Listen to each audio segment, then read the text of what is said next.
Hello friend, જય શ્રી કૃષ્ણ। આજે આપણે સાબુદાણા ટામેટાની સ્ટીક બનાવી લઈશું। એના માટે આ રીતે ઓવરનાઇટ સાબુદાણાને પલાળી લેવાના છે, બટેટા બાફીને ખમણી લેવાના છે, સાબુદાણા પેનમાં એડ કરીને મીઠું, જીરું, ટામેટાની પ્યુરી અને લીલા મરચાંની પેસ્ટ એડ કરી દેવાની છે।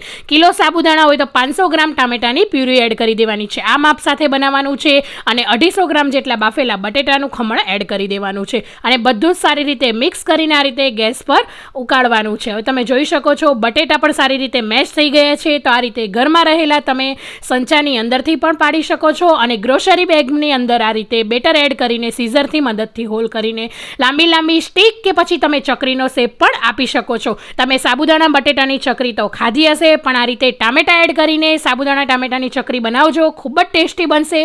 ગરમા ગરમ તેલની અંદર આપણે આ રીતે તળી લેવાની છે। તમે જોઈ શકો છો કલર પણ એકદમ સરસ આવ્યો છે અને સાબુદાણા ટામેટાની ચકરી આપણી રેડી થઈ ગઈ। Thank you for watching.